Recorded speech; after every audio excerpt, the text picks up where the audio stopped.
The power of visualization. The future belongs to those who believe in the beauty of their dreams, Eleanor Roosevelt said. The mind is incredibly powerful. Even though we might know that our thoughts shape our reality, we can redirect our focus with visualization and change our lives, reach our goals, and live our dreams. Visualization is the practice of seeing your desired outcome so clearly in your mind that it feels real. The secret is that the brain doesn't know the difference between what's real, the actual experience that produces the emotion, and the emotion that you fabricate by thought alone and imagine vividly. Research shows that visualization enhances motivation, attention, self-esteem, and even memory. It taps into the brain's neuroplasticity, strengthening motor and cognitive pathways. It also helps to reduce cortisol, calming your nervous system so that you can respond with clarity rather than stress, as most people spend much of their time thinking about their limitations, their fears and problems, and act out of that mindset. Peter van Jaarsveld, a psychologist, well-known speaker and author of some books, introduced me to visualization some time ago. According to Peter, you have to make sure that you are really relaxed when you try visualization, with a clear, detailed picture of what you want to achieve. Peter has an arsenal of experiences where visualization was used to cure people, even from cancer, by visualizing the destruction of the cancer cells so vividly that the brain secreted the same hormones as it would in real life. He thinks that 10 minutes of visualization at a time is enough, but it should be repeated a few times a day. A healthy lifestyle with healthy food as well as enough rest and sleep would enhance your chances of success, of course. When you visualize the same thing repeatedly, daily, like brushing your teeth, and also engage all your senses, you start to change the circuitry of your brain neurologically, so that it looks as if the event has already happened. To make visualization truly effective, you must live from the end, recondition yourself to think, act, and feel as if you've already achieved your goal. Your unconscious mind will respond accordingly, releasing chemicals like dopamine and serotonin, reinforcing the belief.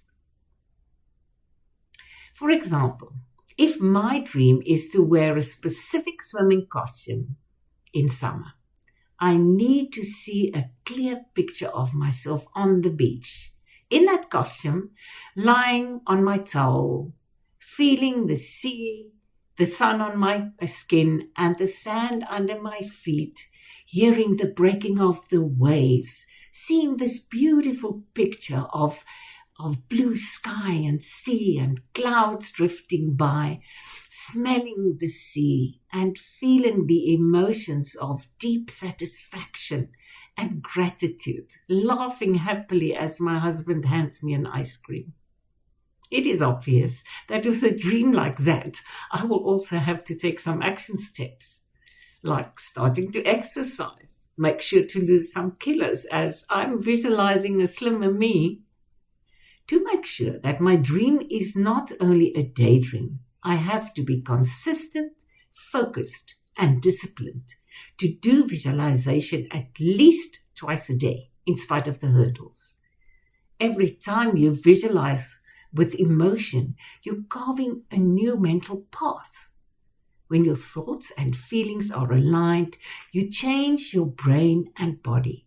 You're not just imagining the outcome, you're stepping into it. Mel Robbins says that there are some steps to take when visualizing to prepare your mind, body, and spirit to do what is needed to achieve the things you want. First, give yourself permission to really achieve what you want. What you visualize must be authentic. 2, see yourself taking the steps, doing the actions necessary to create what you want. 3, feel in your body what it feels like to do the action. Feel pride as you see yourself doing it, because that amplifies your mind, body, and spirit to imprint and train and prepare for it. 4th step, take the actions. She says that people often know what they want, their dream, but their minds go blank when they have to imagine or visualize the action steps necessary to achieve that dream. If you are like that, use the power of objectivity. Stop visualizing yourself getting there. Visualize someone you admire in that position, and you will become bolder and more creative. 8 different studies were done at the University of Wisconsin about the power of objectivity with thousands of participants. When they visualized themselves doing something hard, like asking for a raise, they focus in on everything that can go wrong, argue against themselves. Then insecurities creep in as the mindset becomes cautious. They can't embrace the visualization of themselves doing it and talk themselves out of it.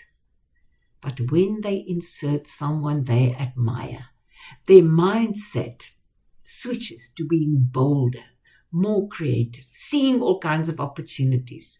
Not only visualize, but become enthusiastic for getting that raise. So, if you've identified what you want and your mind goes blank, simply insert someone you admire.